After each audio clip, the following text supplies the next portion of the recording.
Start your engines, but forget everything you know about standard hauling.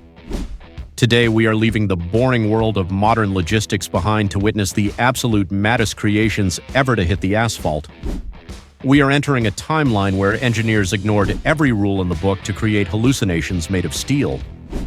What happens when you put a jet engine in a semi-truck, or design a pickup with absolutely no doors? In this video, we are counting down 10 of the weirdest old-school trucks that actually existed. These aren't just drawings, they are mechanical rebels that defied explanation. Buckle up, hit that subscribe button, and let me know in the comments, which of these monsters would you dare to drive? Let's roll. If you think getting into a truck is as simple as opening a door, the 1967 Dodge Deora is here to prove you wrong. This vehicle is widely considered the world's coolest concept truck, but it has one glaring omission. It has no side doors, none. To enter the driver's seat, you have to perform a gymnastic feat. The entire front windshield is a hatch that swings upward on a pivot. You literally have to climb through the face of the truck, spin around, and drop into the bucket seats. It is an entrance that guarantees all eyes are on you. Underneath this radical chop-top skin lies the chassis of a humble Dodge A100 compact pickup. But the Deora was far from humble. Designed by the legendary Alexander brothers, it moved the trusty slant 6 engine further back into the bed, creating a mid-engine layout. This shift was necessary to accommodate that futuristic cab-forward design. Weighing in at roughly 3,000 pounds, it wasn't built for speed, topping out around typical highway speeds of 70 miles per hour. The steering wheel even had to be a swing-away model just to allow the driver's legs to pass through safely during entry. The Deora looks like it drove straight out of a sci-fi comic book and landed in the 1960s. It wasn't just a show pony, it was a fully functional vehicle that challenged the very definition of a pickup truck. It won the prestigious Riddler Award in 1967, cementing its place in custom car history not as a workhorse but as a piece of rolling art. While it never made it to mass production, likely because climbing through a windshield isn't practical for a delivery driver, it remains an icon. It forces us to ask, why be practical when you can be unforgettable? Travel back to the late 1930s, an era obsessed with the future. This was the age of Art Deco and streamlined moderne, where everything from toasters to trains was designed to look fast. The 1939 Dodge Airflow tanker is the ultimate expression of this philosophy applied to a heavy-duty truck. Commissioned by Texaco, these fuel tankers looked like futuristic locomotives cruising down the highway.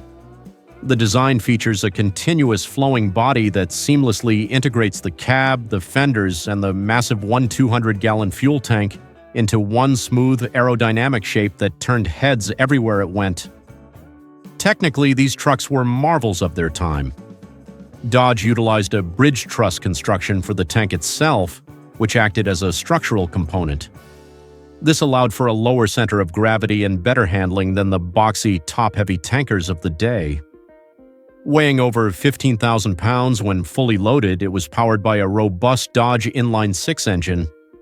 While it looked fast enough to break records, it was designed for steady cruising at around 45 to 50 miles per hour. The airflow wasn't just about vanity. The streamlining actually improved fuel efficiency, a critical factor for a fleet vehicle. They were painted in Texaco's bright red, becoming moving billboards that promised speed and modernity. However, the onset of World War II and the changing tastes of the 1940s meant the airflow era was short-lived. Most of these beautiful giants were driven into the ground during the war effort and eventually scrapped. Today, seeing a surviving airflow tanker is like spotting a dinosaur, a massive, elegant creature from a time when industrial design prioritized beauty just as much as function. It begs the question, why are modern fuel trucks so boring compared to this masterpiece? Imagine standing next to a semi-truck at a traffic light. You expect the deep, rhythmic chug of a diesel engine. Instead, you hear the high-pitched, piercing whine of a jet plane preparing for takeoff. You aren't hallucinating, you are looking at the Leyland gas turbine truck. In the 1960s and 70s, British manufacturer Leyland believed the future of long-haul trucking wasn't diesel, It was jet propulsion.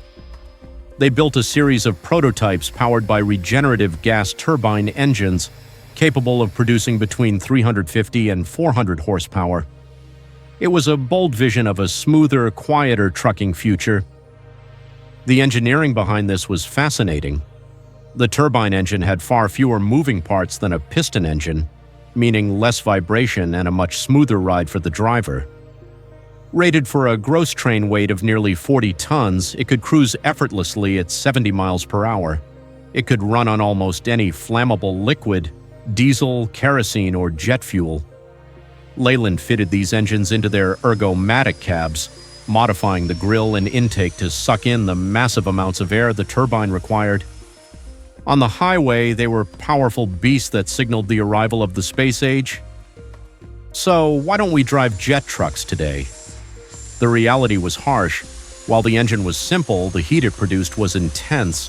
The exhaust was hot enough to melt the asphalt or singe the car behind it if the driver wasn't careful. Furthermore, fuel economy at idle was terrible. Turbines loved to run at full speed, not sit in traffic. Ultimately, the oil crisis of the 1970s killed the project, leaving the Leyland gas turbine as a fascinating what-if in automotive history. It remains a testament to a time when we tried to make trucks fly, figuratively speaking. If you visited Paris in the 1950s, you might have seen a vehicle that looked like it was designed by aliens for a sightseeing tour. This is the Citroën U55 Curus Cityrama. Built on the sturdy chassis of a Citroën U55 truck, the bodywork was crafted by the coach builder Curus to be the ultimate tour bus.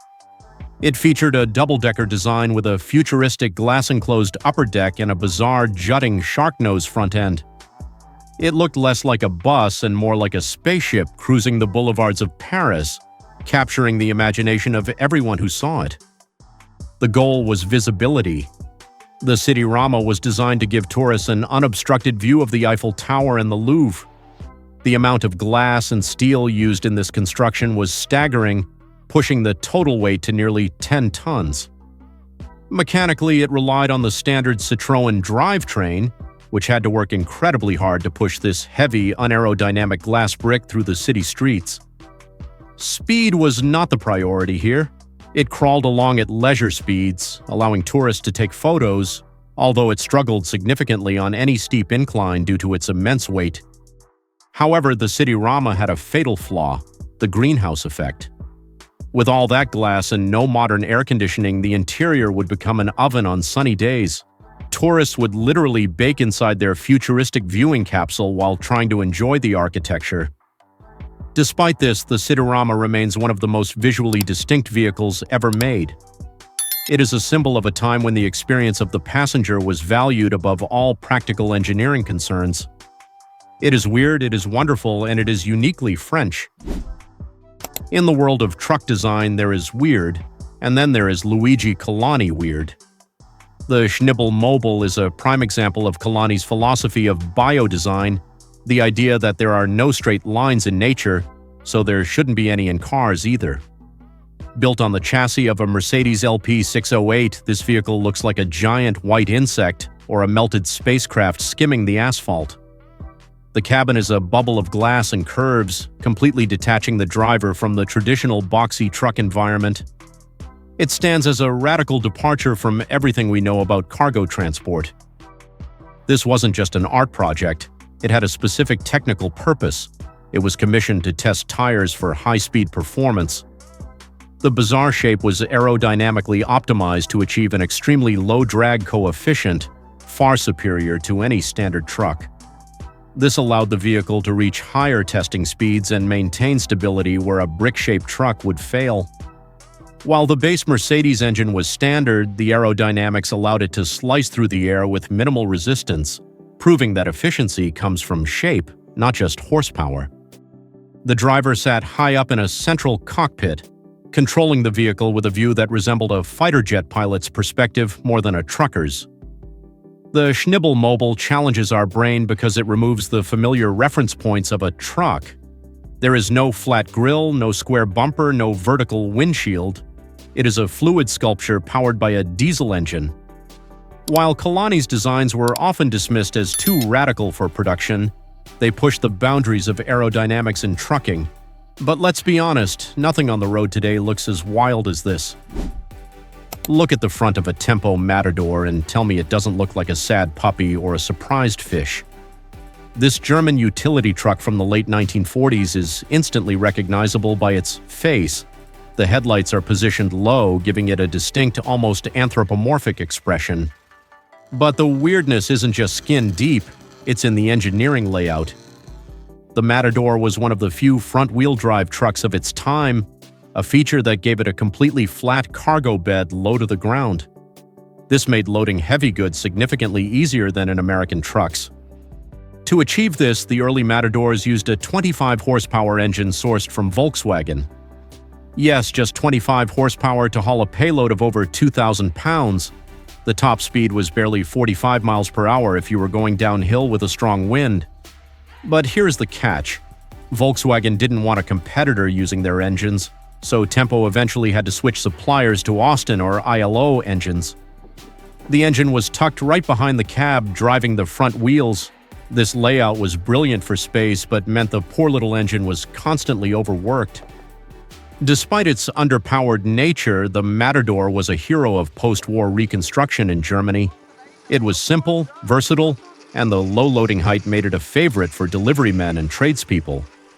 Today, they are incredibly rare and sought after by collectors who love that goofy, lovable face. It stands as a reminder that you don't need massive horsepower or an aggressive design to be a legend. Sometimes you just need a lot of character and a friendly face. In the 1950s, the Fagiel Twin Coach Company decided to rethink the delivery van. The result was a vehicle that looks like a giant beetle or a loaf of bread on wheels.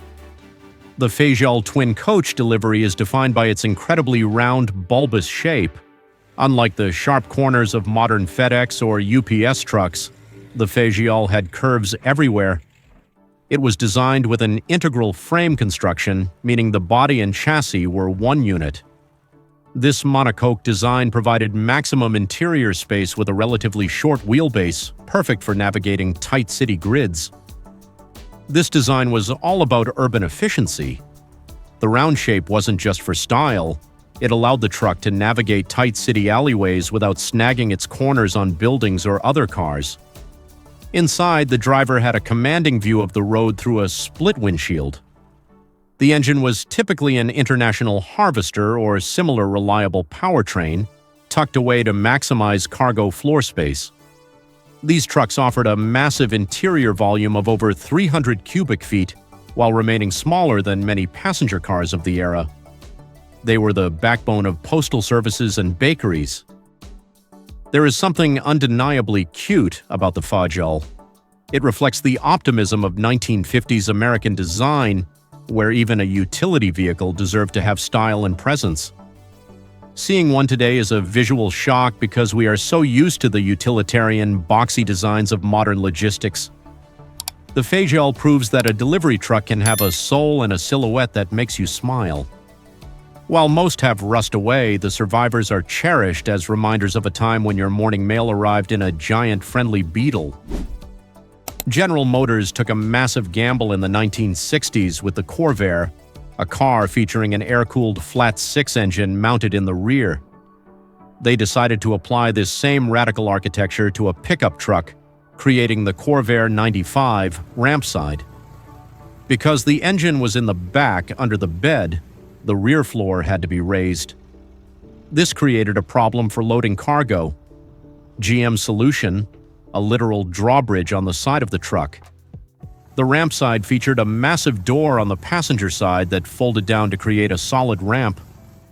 This innovation allowed you to roll a wheelbarrow, a lawnmower, or heavy equipment straight into the deep well of the truck bed, right in the center of the vehicle. It was a stroke of genius.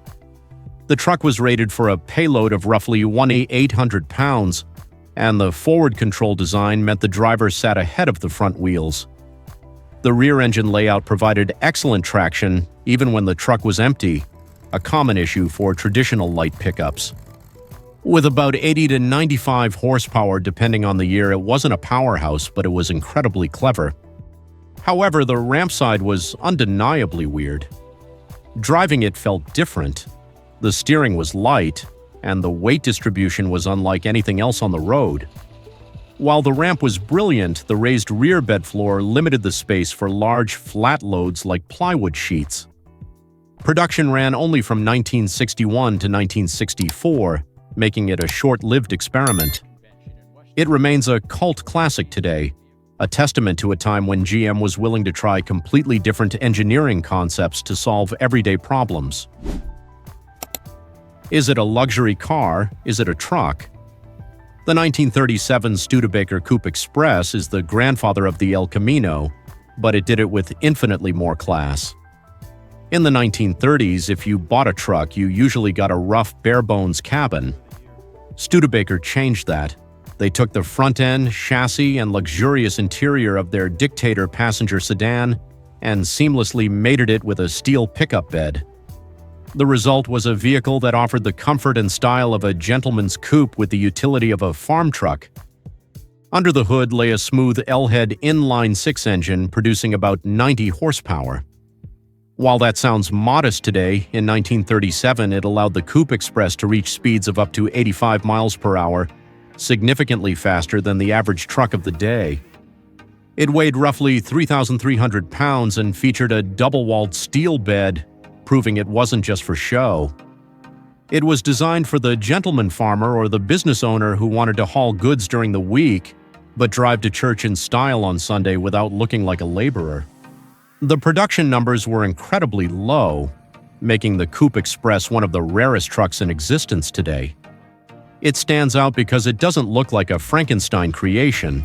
The lines flow perfectly from the hood to the tailgate. It represents a brief, beautiful moment in history where utility didn't have to mean ugly. It is, quite possibly, the most elegant pickup truck ever built, blurring the lines between work and leisure decades before the modern luxury truck market even existed. We end our list with a truck that might look more familiar but was a revolution in its own right. The DAF 3300 Space Cab.